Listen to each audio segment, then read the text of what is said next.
ओम नमो भगवते वासुदेवाय. श्रीमद भागवत महापुराण कथा ज्ञान यज्ञ. काल आपण ऐकलं की अवधूतांनी टिटवीला गुरु का केलं. त्यानंतर अवधूत सांगतात, मी पिंगला वेश्येला सुद्धा गुरु केलं. पिंगला शृंगार करून गिरायकाची वाट बघत खूप रात्रीपर्यंत थांबली, पण कोणीही तिच्याकडे आलंच नाही. तिने खूप वाट बघितली. अनेक मध्यरात्रीच्या सुमाराला एकदम तिच्या लक्षात आलं, अरे अरे अरे, आपण अत्यंत क्षुद्रांच्या सेवेकरताच माझा देह झिजवलाय. केवढं हे अज्ञान. पिंगलेला पश्चाताप झाला. पिंगलेला जाणवलं, ज्यांनी मला हा देह दिलाय त्यांच्यासाठीच ह्यापुढं मी माझा देह झिजवेन. देहाचा दुरुपयोग मी करणार नाही, देहाचा अपमान मी करणार नाही आणि कधी यापुढं क्षुद्रांच्या सेवेकरता माझा देह अर्पण करणार नाही. पिंगलेच्या मनात भगवंत प्राप्तीची इच्छा निर्माण झाली आणि ती भक्ती करायला लागली. अवधूत सांगतात, क्षुद्रांची सेवा करून काहीही लाभ होत नाही. शरीर हे क्षुद्रांच्या वासनापूर्तीसाठी नाही. धन मिळवणं हे जीवनाचे सर्वस्व नाही. ह्या गोष्टी मी पिंगलेकडून शिकलो, म्हणून मी पिंगलेला गुरु मानलं. प्रारब्धानं जे काही मिळेल त्यावर संतोष मानून श्रद्धापूर्वक जीवन व्यतीत करावं, असं भागवतकार सांगतात. जर आपण वासनापूर्तीसाठी देहबुद्धी वापरली तर आपली अवस्था वेश्येपेक्षाही दयनीय वाईट होती. तेव्हा देहाविषयीची आसक्ती न धरता देहबुद्धी भगवंत प्राप्तीसाठीच वापरावी. विषयांची आशा धरू नये, हे पिंगलेकडून शिकावं. त्यानंतर अवधूताने लहान बालकाला गुरु केलं. आईच्या कडेवर एक बाळ होतं, त्याच्या हातात काहीही नव्हतं, हसत खिदळत होतं. ते पाहून अवधूत विचार करतात, माझ्याकडे ज्ञान आहे, कला आहे, सर्व गोष्टी असून सुद्धा मी दुःखी आहे. मात्र या बालकाकडं काहीही नाही, तरी ते इतकं आनंदी कसं?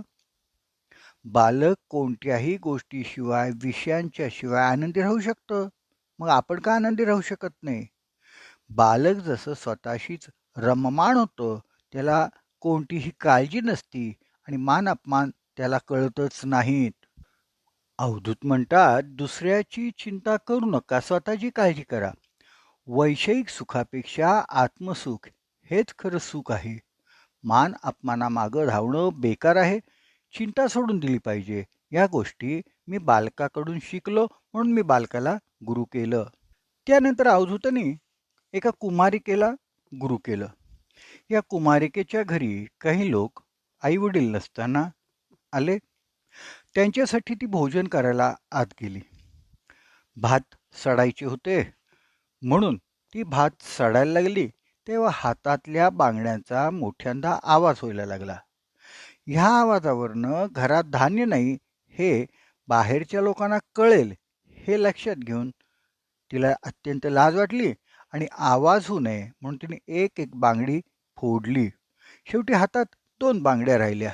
ती पुन्हा भात कांडायला लागली, तरी 2 बांगड्यांचाही आवाज व्हायला लागला. तेव्हा तिनं एक एक बांगडी फोडून टाकली. आता प्रत्येक हातात एकच बांगडी राहिली. तेव्हा आवाज बंद झाला. यावेळी अवधूत तिथं लोकव्यवहार जाणण्याच्या हेतून पोचले. ते या प्रसंगातनं अवधूत शिकले की जेव्हा अनेक लोक एकत्र असतात तेव्हा त्यांच्यामध्ये कलह होतो. जेव्हा दोघं जणच असतात तेव्हा त्याच्यात गप्पा गोष्टी होतात. म्हणून साधकांनी कुमारिकेच्या बांगडीप्रमाणे एकट्यानंच राहिलं पाहिजे. साधकांनी साधना करताना एकट्याने राहावं, असं अवधूत कुमारिकेपासून शिकला, म्हणून त्यांनी तिला गुरु केलं. त्यानंतर अवधूतांना साप भेटला. फिरता फिरता अवधूतांनी त्याला विचारलं, तुझा पत्ता काय? तेव्हा साप हसतो, कारण ज्यांचं घर असतं त्यांनाच पत्ता असतो ना. भागवतकार म्हणतात, घर बांधणं अत्यंत दुःखाची गोष्ट आहे. म्हणूनच मूर्ख लोक घर बांधतात, शहाणे लोक भाड्याने त्या घरात राहतात. साप नेहमी लपून राहतो, एकटा राहतो, कोणाकडे काही मागत नाही. अवधूत सांगतात, संन्याशांनी सापाप्रमाणे राहिलं पाहिजे. म्हणून संन्यासांनी कधी मठ बांधू नयेत. एकट्यानेच राहावं. समाजाला दिसू नये म्हणून लपून राहावं. साधना अशीच गुपचूपच झाली पाहिजे, कोणाला न कळता. अवधूत सापाकडून घर बांधू नये, मौन पाळावं, एकांतात राहावं आणि साधना गुपचूप करावी, ह्या गोष्टी शिकला म्हणून त्याने सापाला आपलं गुरु केलं. त्यानंतर बाण बनवणारा लोहार अवधूतांना दिसला. खूप वेळ तो खाली मान घालून बाण बनवतच होता. तेवढ्यात समोरने एक राजाची मिरवणूक गेली. हत्ती, घोडे, ढोल ताशासह मोठमोठ्यांदा आवाज करत ती मिरवणूक लोहाराच्या समोरून गेली. इतका आवाज असून सुद्धा लोहारानं वर मान सुद्धा केली नाही. तो आपल्या कामातच एकाग्र झालेला होता. तेवढ्यात एका इस्मानं लोहाराला विचारलं, राजाची मिरवणूक कुठं गेली हो, इकडं का तिकडं? लोहार म्हणतो, कसली मिरवणूक? मला काय माहित नाही. अवधूत सांगतात, कामामध्ये अशी एकाग्रता हवी. मी लोहाराकडनं अशी एकाग्रता असणं हा गुण शिकलो म्हणून मी त्याला गुरु मानलं. त्यानंतर अवधूताने कुंभार माशीला गुरु मानलं. कुंभार माशी एखाद्या किड्याला पकडून आपल्या घरात बंदिस्त करते. वारंवार कुंभार माशी त्या किड्याला दंश करते. त्यामुळे किड्याला सतत वेदना होत असतात. कुंभार माशीच्या भीतीनं तो किडा सतत कुंभार माशीचंच चिंतन करत असतो. आत्ता येईल, मग येईल आणि मला ती दंश करेल, मग मला वेदना होतील. म्हणून तो सतत कुंभार माशीचं चिंतन करत असतो, ती केव्हा येणार, केव्हा येणार.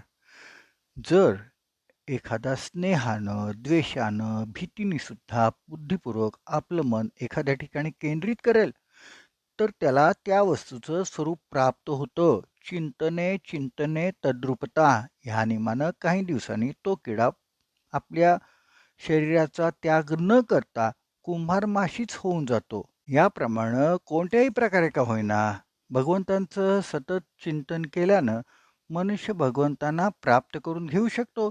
हे अवधूत किड्याकडून शिकला म्हणून अवधूताने कुंभार माशीला आपलं गुरु मानलं.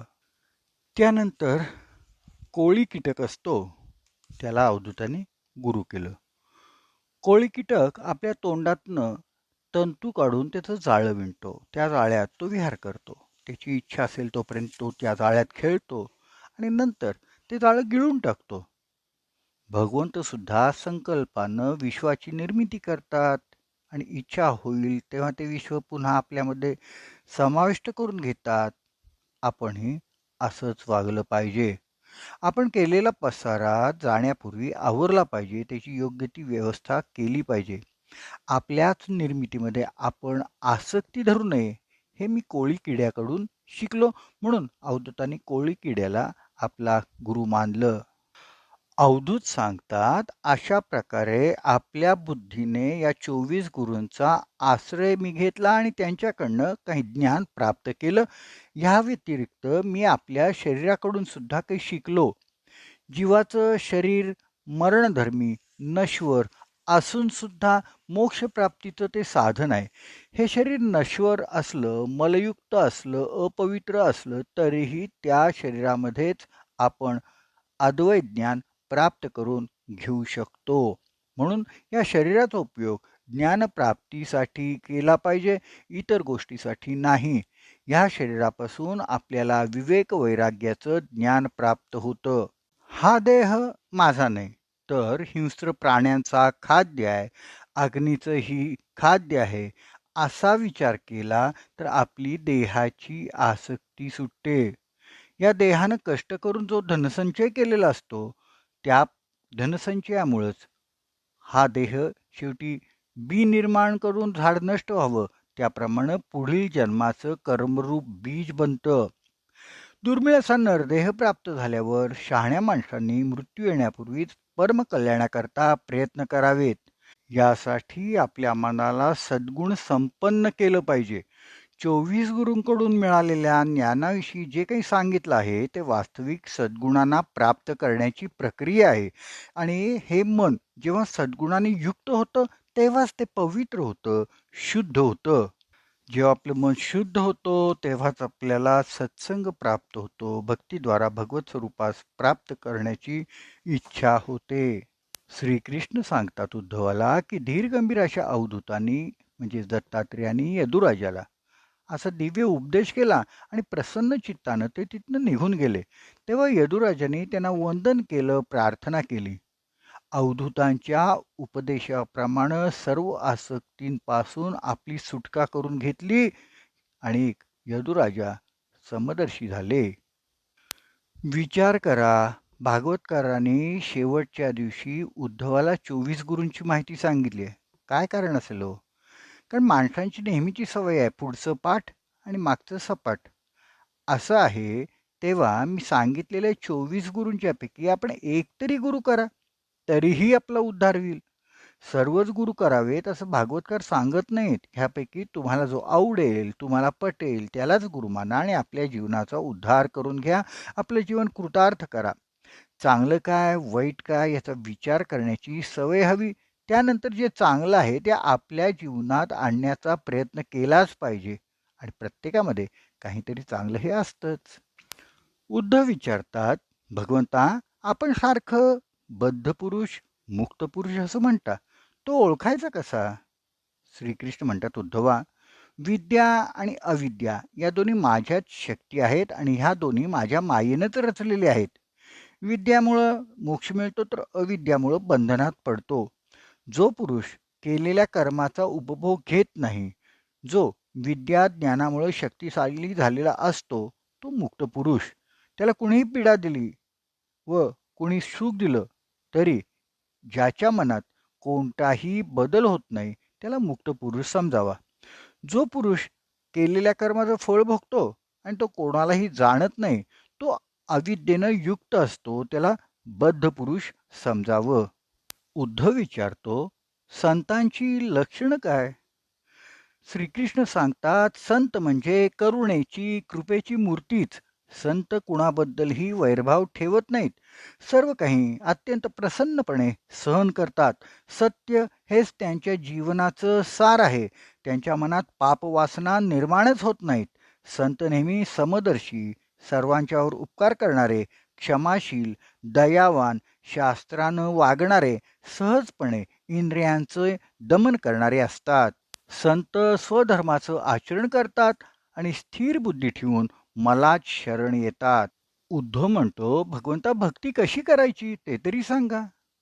श्रीकृष्ण सांगतात, माझं गुणवर्णन, चरित्रवर्णन, लीलावर्णन श्रद्धेनं ऐकावं, नंतर त्याचं मनन करावं, चिंतन करावं. जे काही मिळेल ते मलाच अर्पण करावं. स्वतःला माझा दास मानून सर्व भावे मला अर्पण व्हावं. माझ्या अवतार कथा सांगून त्याबद्दलचे उत्सव साजरे करावेत. तसंच उत्सव करवून घ्यावेत. मंदिरामध्ये आनंदाने श्रद्धेनं सेवा करावी. मंदिर झाडणं, पुसणं, सजावट करणं, रांगोळ्या काढणं हे सगळं प्रसन्नपणे करावं. सर्व भक्तांना एकत्रित करून नृत्य, वाद्य, नाट्य, संगीत कार्यक्रम करावेत आणि करवून घ्यावेत. आपण केलेल्या कोणत्याही कामाचा अभिमान बाळगू नये. भगवंतांना अर्पण केलेल्या कोणत्याही वस्तूचा उपभोग घेऊ नये. माझं रूप, माझा विग्रह दृष्टीपुढे ठेवून श्रद्धेनं पूजन करावं. जी वस्तू आपल्याला सर्वाधिक प्रिय असेल ती वस्तू मला अर्पण करावी. त्यामुळे ती वस्तू अनंत पटीनं फळ देणारी ठरते. उद्धव विचारतात, भगवंता कोणत्या स्वरूपाचं ध्यान आम्ही करावं? श्रीकृष्ण सांगतात, माझ्या विग्रहावर दृष्टी ठेवावी. भगवंतांचे सर्व अवयव सुडौल आहेत. मुखकमल अत्यंत शांत आहे, प्रसन्न आहे. चार अजानुबाहू मनोहर आहेत. गळा अत्यंत सुंदर आणि पुष्ट आहे. स्मितहास्याने शोभणारे गाल आहेत. दोन्ही समान कानांमध्ये मकर कुंडले तळपत आहेत. वक्षस्थळावर लक्ष्मी विराजमान आहे. त्याच्याच बाजूला श्रीवत्स चिन्ह शोभत आहे. पावसाळ्यातील ढगांप्रमाणे मेघश्याम वर्णाच्या शरीरावर विजेप्रमाणे तळपणारा पितांबर नेसलेला आहे. गळ्यामध्ये कौस्तुभ मणी आणि वनमाला शोभत आहेत. हातामध्ये शंख, चक्र, गदा, पद्म धारण केलेले आहेत. पायांच्या मध्ये सुंदर नुपूर आहेत. आपापल्या स्थानी कडी, पट्टे, कमरपट्टा, बाजूबंद शोभून दिसत आहेत. भगवंतांचं हे सर्वांग सुंदर, मनोहर, सुंदर रूप भक्तांचं हृदय हरण करणार आहे. माझ्या एक एक अवयवांच्यावर मन स्थिर करून एकाग्रतेनं माझ्या सुकुमार रूपाचं, स्वरूपाचं ध्यान करावं, पूजा करावी. उद्धवा, सत्संग आणि भक्तियोग याखेरीज संसार सागरातून पार होण्याकरता दुसरा कोणताही उपाय नाही.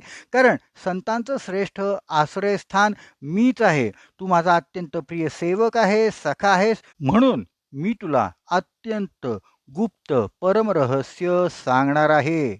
गोपाळ कृष्ण भगवान की जय. उद्या पुन्हा ऐकूया श्रीमद भागवत महापुराण कथा ज्ञान यज्ञ.